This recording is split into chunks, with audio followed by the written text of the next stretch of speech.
You're listening to the Nourished Child Podcast, episode number 108. I'm Jill Castle, a pediatric dietitian and the host of this podcast. The whole point of this show is to help you raise well-nourished kids inside and out. In doing so, I cover nutrition tips and strategies and interview experts to give you the most up-to-date, insightful information I can. Before we get started, I want to give you a quick update on my end. I have a free training coming up on May 6th called 3 Little Known Secrets to Raising Healthy Eaters in 2020 and Beyond. I cover the big picture of what you need to know about nourishing kids. You'll learn about the mindset shift all parents need to make in 2020, 3 different areas of parenting that make feeding your child easier, the ideal feeding approach that encourages a healthy relationship with food, and what you need to master to cultivate autonomy and independence with healthy eating. So much has changed about feeding kids, and there's nothing but room for improvement if you are willing to modernize your day-to-day nutrition and feeding routines. I've discovered the recipe that differentiates parents trying to get their kids to eat from those children who choose to eat well for themselves, and I'm sharing it in this free training. I hope to see you there. Check the link in the show notes to register. Cue the music. Welcome to the Nourished Child Podcast, a show about childhood nutrition, feeding kids, and dealing with the ups and downs of growing a healthy child. Here's your host, registered dietitian and childhood nutrition expert, Jill Castle. My guest today is Ted Kyle. Ted Kyle is a pharmacist and health innovator living in Pittsburgh, Pennsylvania. He's also a tireless advocate for people living with obesity. His widely read daily commentary, published at conscionhealth.org/news, reaches an audience of more than 15,000 thought leaders in health and obesity. I highly recommend it.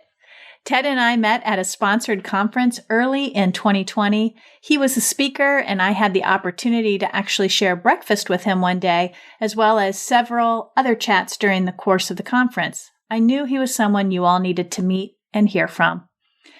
And by chance, and by the way, my friend, Melissa Joy Dobbins, the voice behind the Sound Bites podcast, actually had Ted on her show a few weeks ago during Obesity Week. They talked about obesity care and body positivity. I think that show nicely complements what you're going to hear today. So I will leave the link in the show notes so that you can be sure to tune into that one. It's an important conversation, and Ted shares some wonderful insight there that we don't talk about here. You'll find the link to that show in the show notes, www.jillcastle.com/108. Now, here's the exciting part for me and for you. There is a part 2 to this episode. Faith Newsome, a young woman who had bariatric surgery at the age of 16 and who now runs an organization for teens with obesity called Oceans, is on the next show, episode 109. She comes on to share her experiences as a child and teen growing up with obesity. We talk about her decision to have bariatric surgery and the process of adapting to life afterward. She will, of course, talk about bullying and stigma, her advocacy work for teens through her organization, and a heck of a lot more. I hope you find both of these shows useful, especially if you're a parent worried about your child's weight or dealing with obesity right now. So let's not wait. Let's dig in. Here is Ted Kyle. Hi, Ted. Welcome to the Nourished Child Podcast. Thank you so much for having me here. I am thrilled to have you on this show. We met at a conference recently, not too long ago, and we had some really great conversations about your work in the realm of obesity and my work in the realm of prevention and supporting parents who have children with extra weight. And so I'm super thrilled to have you on the show because I think that it's a really hard topic for some of us to talk about as healthcare providers, particularly when we talk about treatment of obesity in children. But what I appreciate about what you do is that you advocate for a humane, empathetic approach that's also sensitive to stigma and bias, but also at the same time advocating for treatment. So I welcome you to the show. I know parents out there are going to be very interested in hearing what you have to say about this topic, as well as healthcare providers. But before we get going, tell us a little bit about yourself in your own words and how your organization, Conscious Health, came to be. Well, Jill, I just first want to start by thanking you for taking the time and having me here, because I'm so impressed by the work you do, reaching out to the people who are directly affected.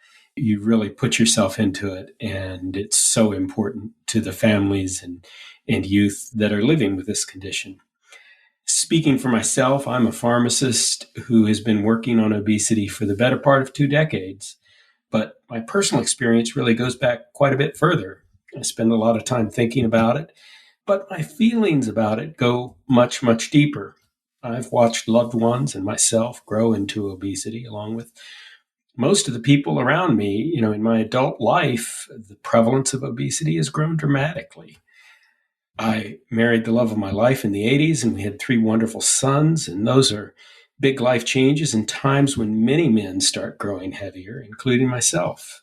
Believe it or not, men gain weight too when they have children. That's just a scientific fact. I watched my parents as they grow older, saw them having the health problems that result from obesity. And bit by bit, my own weight grew toward obesity. But I also started working on and thinking about obesity in my professional life about 2 decades ago.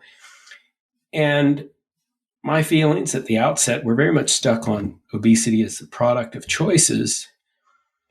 But I started getting a clue that it was more than that as I started listening to literally hundreds of people who were living with obesity. In the course of those conversations, those were intense conversations, but they never said the O word. They just knew that they wanted to lose some weight and never have it come back. They knew how hard it was because many of them had been dealing with it for a lifetime since they were children, since they were very young children. Most of all, though, I remember how grateful they were to have someone listen to them and try to understand their experiences. We did long days of in-depth interviews and focus groups, and those days were marked by people who couldn't help crying when they talked about it. So at the time, it was market research that I was doing. But for these people, it was their life, and it was very painful. And it was absolutely plain to me on a human level that this is not a choice that people make. This is a condition that they inherit. And that's what fuels what I do. Yeah. And in fact, I have a quote here from you that says, obesity is a health issue, not one of willpower. And it seems like, that statement is a big motivator for the work that you do. Can you help our listeners or help my listeners understand what you mean by that statement? Obesity is a health issue, not one of willpower. Well, for some time, it's been plain that obesity is a chronic disease. In 2013, the American Medical Association just came out and said it outright. The NIH and others knew it well before then. People don't choose to have it. It is a highly heritable condition. It's, in fact, even more heritable than, just as a random example, breast cancer. Genes set the table for obesity. They determine whether or not an individual is susceptible. And then the environment serves it up by triggering that susceptibility. But if you're resistant, even in an environment that triggers obesity in a lot of people, you're just not going to get it because you won the genetic lottery. So, at this meeting we both attended, we heard that obesity was 70% inheritable. That's a big number. It's at least as heritable as your height. And in fact, the heritability statistics on BMI and height put the heritability of your BMI, your body mass index, at about 70%, whereas the numbers for height are about 60%. And that's because undernutrition can really lead to stunting early in life. And so that's where environment can have a little bit bigger impact. But clearly it's highly heritable, highly heritable. And I think when parents hear that, I imagine that some might feel relieved to hear that information, and some might feel a lot of fear around that. That's right. Genes are a difficult thing for people to wrap their head around. It's okay when we look at our child or our grandchild and say, wow, she just really looks like you. That's a point of pride. But we inherit all kinds of things, for better and for worse. One of the cliches that people use to kind of cope with that fact is to say, well, genes are not destiny.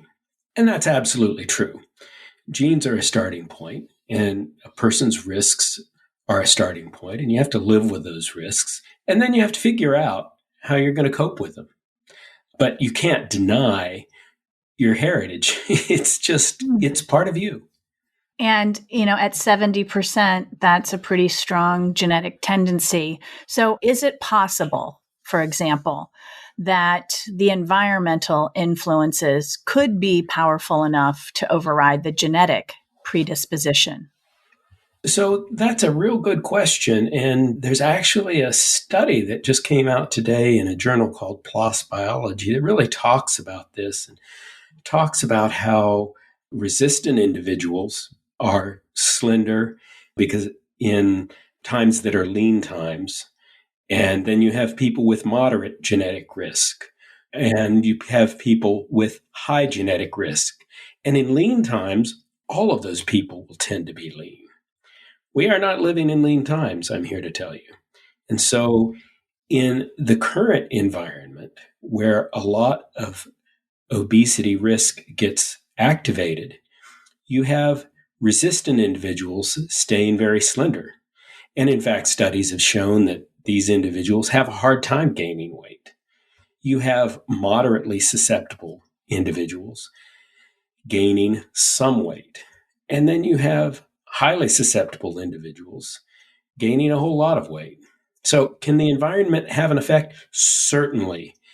But if you're in an environment such as the environment we live in that activates a lot of obesity, and you inherited highly susceptible genes, and it's not just one gene, it's a genetic risk score generally. I mean, there are some genes that put a child at risk at a very young age for very severe obesity, but more often than not, it's a combination. There are literally hundreds of genes that contribute to one's obesity risk.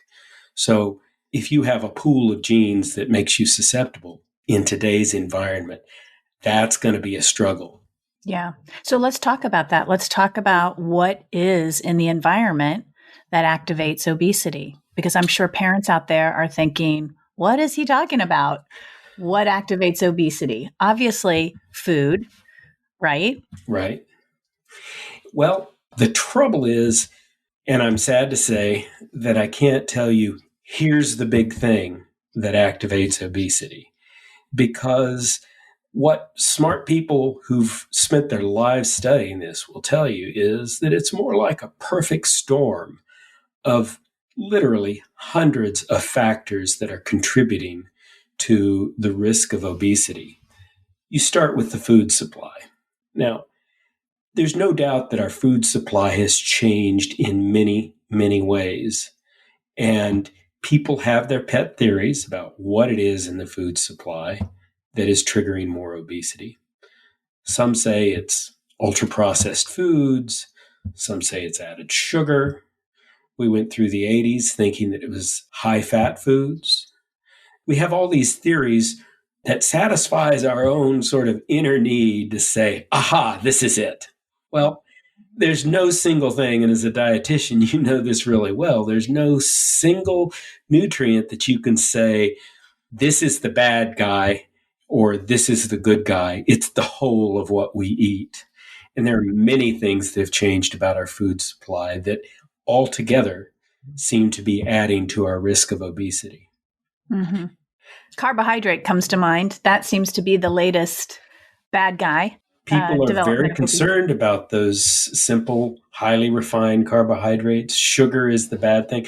But here's a little fact that's interesting. We've been focused on carbohydrates since about the turn of the millennium, 1999, was when we started figuring out that all that focus on fat wasn't working out too well. And so people talking about how bad added sugar was. As a result, the consumption of sugar in our food supply started going down then, and it's now been going down for 2 decades. However, the trend toward more and more obesity kept going in a straight line up. So while an excess of carbohydrates is definitely not a good thing, too much added sugar is definitely not a good thing, cutting it by itself hasn't changed the trend line. Mm-hmm. It's very interesting because I feel like demonizing food, particular foods, is sort of the scapegoat for a lot of people. And, there are other professionals out there who will say, our food supply is causing, obesity. They develop their whole platform, their podcast, everything they're doing. And to me, it seems like such a narrow viewpoint on what the real issues are when you start to really dig into it. And I want to keep this conversation going about what in the environment is activating obesity. But when you start to peel the layers, you go beyond food and you start looking at things like exercise or sleep or even emotional regulation and mental health. I want to talk with you more about that as well. When you start to peel the onion, if you will, it becomes mind-boggling. It really does. And many, many factors contribute to it. The food supply is a big factor. And reading and listening to what you write about, it's about that big picture of what's our relationship with food like. And so it's not just the specifics of the food, but it's how we think about food. It's about how food is promoted to us. It's about how we enjoy food or not. And in what you said, I heard you say that it's not such a good thing to be fearing food and viewing food as a threat to ourselves. And I would agree with you. I think we as human beings respond to that kind of thinking in ways that are unpredictable because your body needs that nourishment. And it's going to play tricks on you to get the nourishment it needs and wants. That's what's so fascinating is the psychological aspect of eating that I feel like we don't dive into enough. I have this come up a lot with some of my clients, the restriction, let's get rid of the sugar, let's get rid of the junk food, let's restrict and control that stuff really tightly. And inevitably, a child or a teenager, and even an adult, quite frankly, gravitates towards those things that are being controlled and restricted. It almost backfires. You bet. Specifically and especially when what you're trying to restrict is something that physiologically you need. I've worked on smoking control. You can live without cigarettes. You cannot live without food. Your body needs it. It needs it for many reasons. It needs it for physical health, but it also needs it for psychological health. And so when you start trying to pretend that, food is bad, you just really twist our relationship with food in a way that becomes really unhealthy. I agree. So when we think about children and teenagers who have the condition of obesity, what do you see as some of the biggest challenges for them and for their parents, their families? Well, the biggest challenge is this, and it relates back to what shall we do about it? And so a lot of energy has gone into trying to prevent obesity. And for kids that don't have a huge problem, let's say, for example, there's somebody who might not be living at with a lot of obesity from a very young age, then a lot of effort goes into saying, well, if we just do the right things, we can prevent weight gain over their life and help them grow into their weight. And so we have lots of ideas about how to do that and lots of broad advice. Well, as a parent, you ought to do this or you ought to do that. Unfortunately, clinical studies, actual experiments trying to figure out what really works to prevent obesity in children hasn't yielded dramatic results. Probably if you go through all of the literature, some of the best things that you'll find is that initiatives to limit screen time have been helpful in terms of preventing weight gain. But a lot of other things, very mixed results. People look at those results and they say, gee, that should have worked. Why didn't it work? oh, well, here's a glimmer of hope that it actually does work, and we just didn't do the study right. But in terms of hitting a home run to prevent obesity, like we've become good at preventing the transmission of, let's take, for instance, HIV and AIDS, we just don't have those home runs for preventing obesity. So we don't have easy, good answers. It's not easy. It's not hard. But the most important thing to realize is that you just do the best you can. And the energy that goes into blame and shame, and I know parents experience a lot of blame and shame, is just not productive, because you didn't choose this for your child and your child did not choose it for themselves. You're just trying to cope. So do you think we can even prevent child obesity? I'm confident that there are ways, but we do not have a magic answer. In the absence of a magic answer, what is smart is to encourage children to have a healthy relationship with their food. And that's where a professional like you is the very best for helping people find their way to help parents have a healthy relationship with food that in turn they model so that their children have a healthy relationship with food. Mm-hmm. The Lancet Commission concluded that the current approach to obesity prevention is failing. We're not really having success with child and teen obesity in terms of prevention, as you just mentioned. Do you see any silver linings, any promising therapies, anything that seems to be on the horizon that could be encouraging to families out there? Or do we just need to shift our perspective and approach and, talk more about education and loading parents up with information from the get-go? I think that there is encouragement in two ways that I think about. In the realm of prevention, I think it's helpful that people are becoming more objective about childhood obesity. I see it from the American Academy of Pediatrics. There's less of this implicit blame of parents and this implicit idea that if parents would just do the right thing, then their kids will not find themselves living with obesity. So that more informed approach, that recognition that actually blaming children and parents for obesity is making the problem worse instead of making it better, that is a reason for hope. Because when you become more objective about it, then you can start looking for strategies that will really work. What's clear is that the strategy of putting the blame on parents and children doesn't work. Studies have actually shown that that leads to the problem being worse because people experience stigma and stress, and that leads to more weight gain, and that often leads to a child seeking comfort from food instead of having a healthier relationship with food. Mm-hmm. I want to read something that was on your website. I want to read this for listeners so they can hear this. And of course, they can go to conscionhealth.com and see this for themselves. And I'll include that link in the show notes. But you write, obesity is more often viewed as a character flaw than a health problem. The prevailing bias against people with obesity leads society and policymakers to discount medical interventions that can help people live healthier lives. The assumption that personal responsibility is the only answer has led to health policy that is costly, expensive, ineffective, and based more on bias than evidence. And more important, research has shown that stigmatizing people with excess weight makes the problem worse. Studies demonstrate that weight bias increases the likelihood of unhealthy eating behaviors and creates barriers to physical activity. Kids in particular, as you know, they're not a baked item. They're not an adult. They're still growing. They're growing physically, emotionally, socially. Their brains are still developing.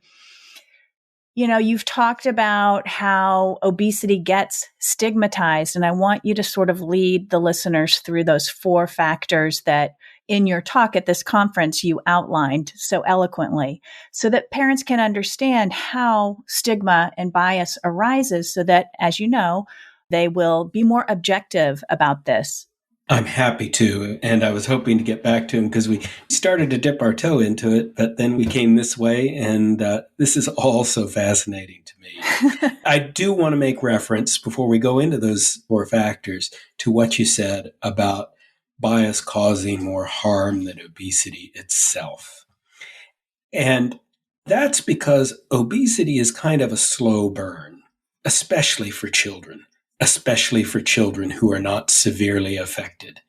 As a child grows up, they will go through periods of time where they are, and this is perfectly normal, where they have more of what we might call baby fat. I look at pictures of myself as a child, and there were times when I was extremely lean and lanky because I'd been putting on a lot of growth in my height. And there are times when I was building up to that where I was carrying more body fat. And that's just absolutely normal. So if you get a child that is fairly average in terms of what we call adiposity, or the relative amount of fat that they have in their body, if you take someone who's fairly normal and tell them that they have a problem and that they need to worry about it, guess what? You might be creating a problem where none exists, where they're going to turn around and their body is going to regulate how it's put together over the next year or two, and that's going to turn out to be perfectly normal. So you have to be careful about that. That's not to discount the child who, let's say at age 2, it is plain that they have inherited a physiology that is storing a whole lot of fat. And that's going to cause rapid problems with their health, including things like what used to be called adult onset diabetes, type 2 diabetes, that might get started while they're a child. When it's severe physiologic obesity, that needs medical attention. And unfortunately, that's not easy to find. There are good folks in Connecticut where you are. There are good folks, but you really have to look, because they don't put a sign out that says, we are the greatest center for severe childhood obesity. It's not a moneymaker for a big hospital, sad to say. But there are folks who are smart about doing that. And if you've got a child with really severe obesity, you don't need to be blaming that child. You need to supporting that child just as you would if you had that child develop type 1 diabetes. It's not a choice they made for themselves. It is a physiologic problem that they need help with. Yeah. And how would you respond, though, to health professionals out there that would argue that treating a child with obesity actually furthers the stigma? The whole difference there, I would say, and I think pay attention to, is that children know, especially if they're severely affected by obesity, it's not going to escape their attention that their adiposity, their fat, their obesity makes them stand out. Other children will point it out to them. Teachers will point it out to them in some subtle ways that are just as cruel as some of the people who are explicitly cruel. It's not something that's easily ignored, but what the research in pediatric obesity says is that competent professionals who are expert in providing care for severe childhood obesity actually make things better because they know to pay attention to the psychosocial impact of childhood obesity and the quality of life impact. And so ignoring the problem doesn't make it not be a problem. Right. I think that's where, as a pediatric provider myself, and I've worked with families, entire families who are challenged by this condition, it is such a delicate dance to treat and to help and to support without doing harm. And, the psychological makeup of a child, the developmental stage where they're at, whether they're a toddler, a school-age child, or a teenager, all of that plays. It's a very holistic, big picture approach. You have to be so careful. It's not easy. Couldn't agree more. Getting back to what your original question was, and that's about those 4 factors. We talked about changes to the food supply. Mm-hmm. The other change, the second of the big factors, is the environment we're living in for physical activity. So without a doubt, physical activity is one of those big factors that people associate with obesity. But in truth, what's contributing to obesity when it comes to physical activity is not what we typically think about. We don't have a lot of obesity because not enough people are working out in the gym. In fact, more people than ever are working out in the gym. That's just a fact. Look at all the money that people are making at gyms. People are working really hard at that. But what has changed is how much we need to move and how much we can move as we go through most of every day at our physical lives. Our children go to school and they sit behind screens or they sit at their desks. There's less time for recess. There's less moving around. There's less chaos. It's more controlled. They get to school on a bus. They don't walk. All of our transportation tends to be more sit down in a seat and get there. So it's that routine movement. People work in jobs where they don't move that much during the day necessarily.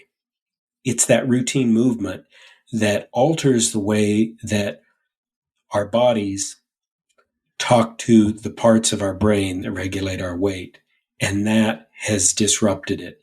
There have been a number of studies that show that it's really occupational physical activity that has changed over the last 3 decades and not the sort of recreational physical activity.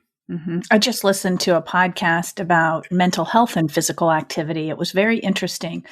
And one of the points that the interviewee, who was a researcher in the UK, he made a point that physical activity, even light physical activity, is amazingly beneficial for mental health, which my brain, as I listened to this, went to how beneficial movement can be. And it does not have to be moderate or high exertion types of activities. Just walking, dancing, just moving can be emotionally and mentally beneficial.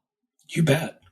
And so if you put 2 children, one that's genetically resistant to obesity and one that is genetically susceptible to obesity, into a school environment where they're just not moving around and mixing it up the way children once were to a much greater extent. I don't know about you, but when I grew up, I was what you might call a free-range child. I was too. I was released into that environment and I went far and wide through a very large neighborhood. Same here. My mother used to be like, go outside and don't come back till dinner time. That makes a big difference in how active a child's day is. Now, there are children that physiologically are not affected by that, but people who are susceptible are highly affected by that. And that's just one of 1,000 factors that can be contributing to obesity. And I hope you'll include the link to the graphic that I sent you that is from the scientists that study obesity that lists literally hundreds of factors that can contribute. That's physical activity. Then there are stressors of many different kinds in our environment. And let's talk about psychological stressors and talk about chemical and pharmacological stressors. And that will complete that picture of 4 groups of things. In the realm of psychological stressors, there's the whole issue of traumatic stress. And in children, we know quite well that one of the factors that can serve to activate obesity in children is adverse childhood experiences, whether it's sexual abuse or just the experience of violence in a person's life, someone who's exposed to violence in schools or whatnot. Any kind of traumatic stress, it activates very much a post-traumatic stress syndrome that is physiologic. It's not just psychological. It activates the sympathetic nervous system in ways that leads the body to save and store more energy, which takes the form of fat. Those psychological stressors can activate obesity. And then you mentioned chemical and pharmacological factors. Well, that's right. So a significant portion of obesity is activated by prescription drugs that at one time were approved and dispensed and prescribed without any thought to their potential to cause weight gain. Weight gain was seen as an innocuous symptom or something that, that just comes along as an unfortunate side effect that the patient can overcome. Even hasn't been very long since a lot of the frontline drugs used to treat type 2 diabetes were actually known to cause weight gain. And just for instance, if insulin is not prescribed very carefully, one of the side effects of insulin therapy can be undesired weight gain. And so over the last 10 years, I would say that doctors have become much smarter, for example, in how they prescribe drugs for diabetes. And the frontline therapies are all drugs that, rather than cause further weight gain, which causes further complications for diabetes, the frontline drugs tend to be drugs that are what they call weight sparing. They either don't cause weight gain or they actually cause a little bit of weight loss. And that works out in the long term much better. But there are many other classes of drugs. What doctors will tell you, for example, with certain drugs used to treat schizophrenia, there is a real problem with weight gain. And doctors are presented with a serious problem in terms of how to balance the complications of weight gain with the benefits that are needed for that drug to treat schizophrenia. 10 years ago, doctors would prescribe these drugs and say, well, if the patient gains weight, that's their problem. Now they realize there's a much greater sensitivity to the fact that the weight gain that a drug causes is a significant part of the problem, and they'll pay attention to it. They'll pay attention to it in how they treat hypertension, for example. So you have those drugs. You also have, related to this, a large array of chemicals known as endocrine disrupting chemicals. BPA would be an example of it. Bisphenol A is a chemical that comes from plastics that we use, and we get exposed to it all the time. But it interacts with our endocrine system in a way that is not immediately harmful, but it alters the way our hormones regulate the storage of fat in our bodies. And it has the potential to cause some incremental accumulation of fat in susceptible individuals. This is a subject of intense interest, intense research. They're not simple, like, oh, this is bad and this is good. This is easy. We'll just ban all these chemicals. But cumulatively, all of these chemicals that we are exposed to, whether it's from food packaging or pollution, are a significant contributor to the dysregulation of body weight. And it's something that endocrinologists are paying very, very close attention to. They don't have all the answers, otherwise the problem would be solved, but it is a significant issue. Just to come back to that issue of stressors, the one thing that I didn't mention that fits under that umbrella of stressors would be sleep deprivation. We know pretty well that when you deprive people of sleep, you increase their risk of gaining excess weight. Yeah, and growing children, have, higher need for sleep than adults do in terms of their total hours of sleep. I think oftentimes what gets overlooked as well is growth hormone is secreted during sleep. So we want to make sure kids are getting great sleep so they grow to their full potential. The prevalence of screens from their iPhones or their Android phones, their computers, their TVs, and how much time they spend in front of the screens. And, I find like I'm always saying to them, your brain needs to turn off, which means you need to turn everything off. Like your brain needs to just turn off for a little bit. Right. As the parent of 3 boys, that just opens up a whole can of worms for me, because I'm sure you've noticed as your children get older, and I've certainly noticed because my 3 boys are all much older, in their 30s, you are extremely influential as a parent. Mm-hmm. But the notion that you go into parenting with, that you have control over your children, is something that you realize over time, well, I have lots of influence, but I don't have control. Ultimately, you're raising children that are going to become independent souls that make decisions for themselves. So the challenge is, how do I guide them toward making decisions that benefit their health over the rest of their life? Yeah. Yeah, for sure. It's a big job with a lot of responsibility. In terms of treatment for children, you mentioned medication, bariatric surgery is something that's more and more in the research. Do you have any comments about where treatment is heading in terms of childhood or teenage obesity? I would say that right now we are kind of at ground zero for treatment. Mm-hmm. Historically, for about 30, actually going on 40 years, we've been paying a lot of attention to obesity and to childhood obesity. The first article calling for people to action was in the late 70s, talking about the need to bring common sense solutions to prevent childhood obesity. And all that work for all that time by lots of smart people did not prevent a tripling in the prevalence of childhood obesity over that time period. So that's when people say, as you quoted a few minutes ago, that we failed at preventing it.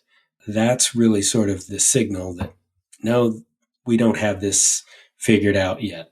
The good part of that, though, is that when people figure out that what we're doing is not working, they say, maybe we ought to try something else. From my perch, I've been doing pediatric nutrition for almost 30 years. But when I think about sort of the history of child obesity and how we've gone about treating and preventing it, and I know treatment and prevention is a lot of times the same thing when you talk about children.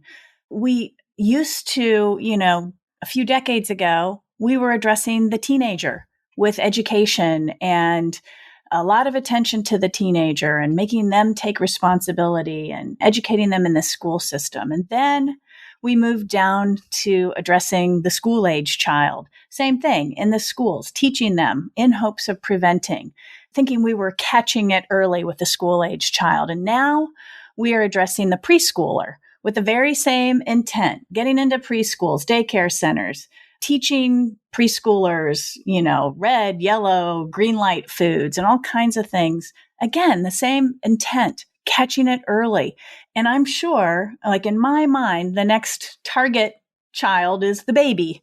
And, what is interesting to me and what I've always sort of believed is this, you've got the genetic blueprint, but the environmental stuff, it starts in the high chair. Even before that, it probably starts in utero for a lot of children, but for sure starts with those very early feeding decisions and feeding practices. And so I want to just sort of dream a little bit here because, and I know we talked a little bit about this when we were at the conference together over breakfast, but, I think about all the preparation we give to teenagers to make sure they drive a car safely and responsibly. We teach them, they go through months of training, practical experience before they actually get that license to drive.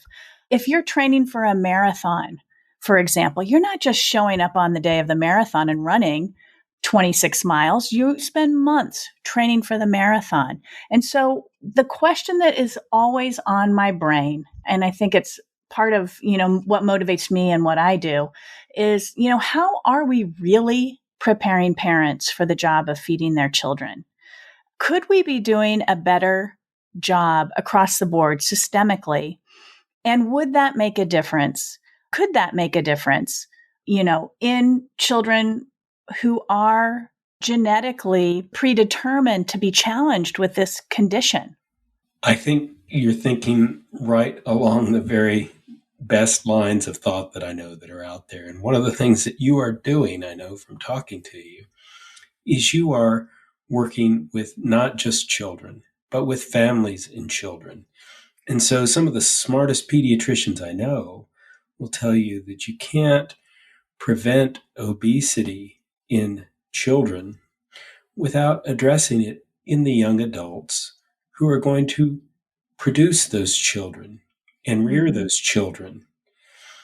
Because if you write off the young adults who already have obesity and say, well, we can't do anything about this, we need to prevent it in the next generation, well, you've written off the next generation, because an untreated condition in adults is transmitted to children.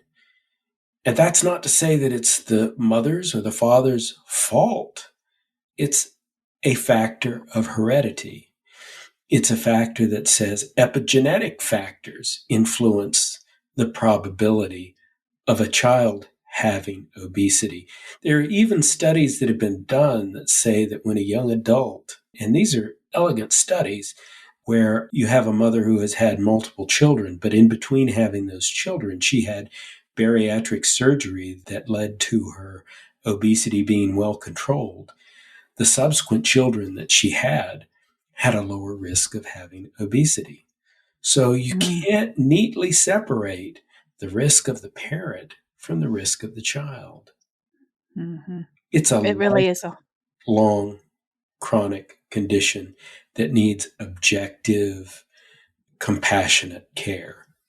And that's what I opened this podcast episode with, my appreciation for how eloquently you are able to advocate for treatment of the condition, as well as compassion and empathy and understanding, which feels like a very comfortable space as a professional for myself. That feels like a very comfortable space in the way that I try to practice myself. As we wrap up this show, Ted, I'm thinking of all the parents out there who have probably been listening to this.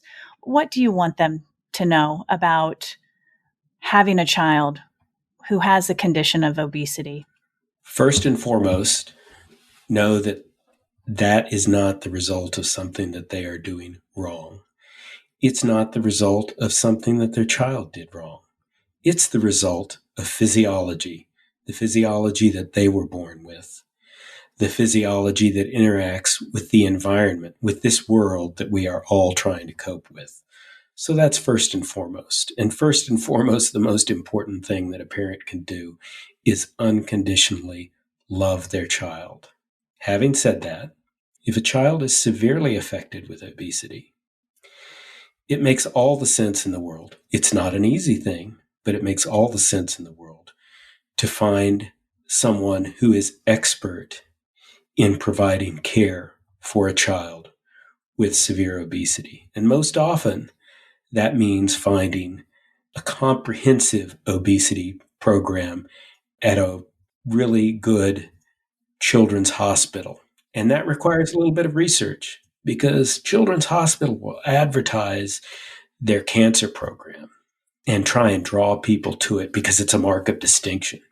Unfortunately, a childhood obesity treatment program is not a big marketing draw for a children's hospital. And so you have quiet, dedicated professionals with dietitians, with child psychologists, with family support resources, with pediatric endocrinologists and board-certified obesity medicine specialists in pediatrics providing good care. But there's not a lot of them. I went out and tried to count the centers in the United States, and there are about 40 of them. It's growing. It's getting better. And the people at those centers are pushing the envelope to demand the resources to provide better care to these children who are so severely affected. And that is what gives me hope for the future. Me too. Ted, thank you so much for being on the show. How can families and parents and other healthcare providers connect with you? Well, certainly they can find me on Twitter at Conscient Health. They can find my website where I publish a commentary every day. I try and make it fairly accessible. I'm a little bit geeky about this, so it might get technical at times. I have scientists reading my blog, but I have a lot of patients, a lot of people who are living with obesity, and a lot of advocates who read it. I would encourage them to take a look and see if some of the things that I've written are interesting to them, and see if it doesn't help them feel more comfortable with the subject. Well, I have to shout out that newsletter. I get it every morning, and I just started probably within this last month whenever I got back from our conference, and I really enjoy it. Yeah, I think you do a great job with highlighting a lot of the issues around this topic. Well, thank you so much. I do have fun with it, and I am so grateful to have gotten to know you. Yeah, me too, you. Thanks for being on the show, Ted. Thank you, Jill. Well, there you have it. I hope you got something from this show. I don't know about you, but I had the warm fuzzies when I finished recording this with Ted. Ted shared a couple of infographics with me, which I have placed in the show notes. One is called The Genetic Lottery of Life and shows the genetic blueprint of an individual and how it plays out in the environment in which they live. And the other is a visual of the potential contributors to obesity, which outlines many internal and external contributors. Both are shown in the show notes over at jillcastle.com/108. Also, as I mentioned, you can get a little bit of Ted every morning with your coffee, as I do, by signing up to his daily newsletter. He is constantly translating the obesity research, advocating for proper care, and always a compassionate voice for individuals with obesity. Next up, as I mentioned, Faith Newsome and the topic of bariatric surgery for teens. I can't wait to share her story with you. She's well-spoken, insightful, and brave. I hope you and yours are staying well. Don't forget to give the child in your life a loving squeeze today. Bye for now. Thanks for listening to the Nourished Child Podcast, where the #1 goal is to help you grow a nourished child inside and out.